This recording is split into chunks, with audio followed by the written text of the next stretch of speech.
Sepenggal kisah Raden Bondan Surati, putra Prabu Brawijaya V di desa Karangasem, Paliyan.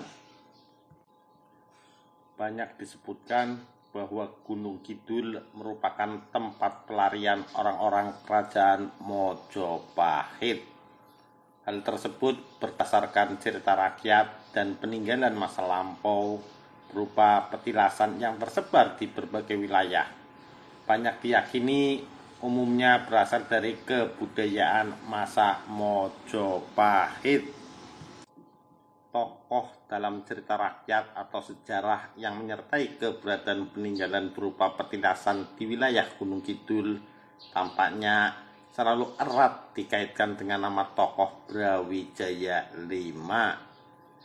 Ia diyakini sebagai raja terakhir Mojopahit berdasarkan naskah-naskah dan serat, sehingga muncullah keyakinan bahwa sebagian besar pelarian yang ke Gunung Kidul merupakan keturunannya.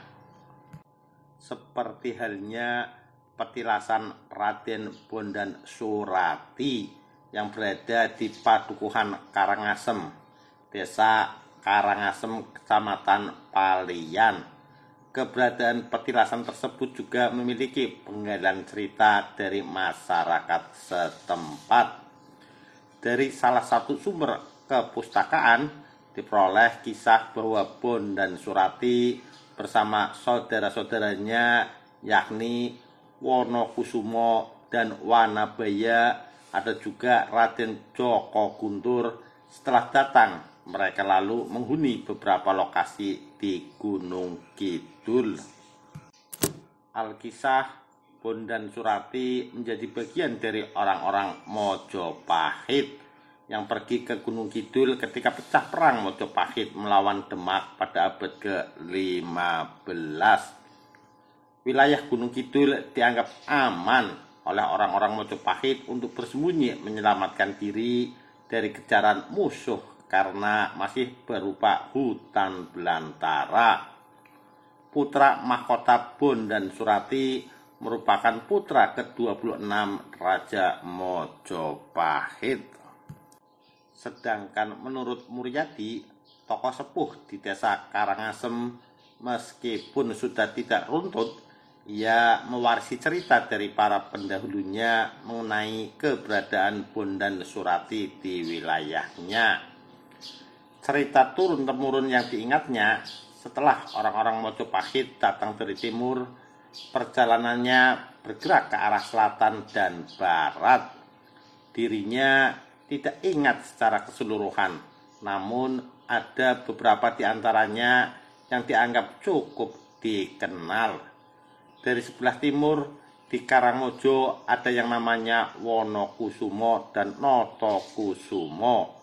Lalu ke arah selatan, ada Ki Ageng Giring berada di Giring Sodo, lantas Bondan Surati di Karangasem, Paliyan. Lalu terus ke barat hingga Kulon Progo ada nama Mangir. Lalu terakhir di Madura. Tidak tahu persis namanya. Memiliki keturunan yang populer disebut Cakraningrat. Saya tidak tahu banyak tentang hal ini, ujar Mulyadi. Petilasan Bondan Surati yang terdapat di pemakaman umum desa setempat berada di sebuah bangunan rumah. Di dalamnya terdapat 3 nisan. Disampaikan Sukasno Rejo selaku juru kunci. 2 nisan yang lain adalah Bondan Kejawan dan Joko Brumbun.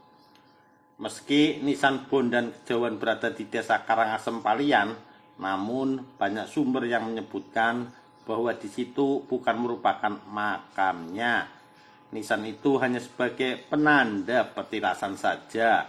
Ada yang menyebutkan Pangeran Bondan Kejawan atau Raden Lemu Peteng atau Kyai Ageng Darup III, makamnya berada di daerah Selo Purwodadi, Jawa Tengah. Sedangkan Bondan Surati banyak disebut mati obong di hutan lawar Gunung Kidul. Belum diketahui secara pasti apakah petilasan itu juga merupakan makam. Sukasnorjo hanya mengutarakan fakta yang terjadi saat ini. Ramainya pengunjung petilasan terjadi pada malam Jumat Kliwon dan Selasa Kliwon. Jumlah yang berkunjung sejak 2 tahun terakhir sudah mulai menurun, ungkapnya. Sebagai penjaga, dirinya juga berupaya merawat dan membersihkan buku tamu pengunjung petilasan yang telah ada sejak tahun 1980-an masih ada hingga saat ini. Dari buku yang sudah sangat kusam tersebut, daftar pengunjung tak hanya dari Gunung Kidul saja. Mereka berasal dari seputar Yogyakarta, bahkan dari luar DIY. Sebagian dari mereka yang hadir pada tahun 1980-an menuliskan namanya dengan aksara Jawa.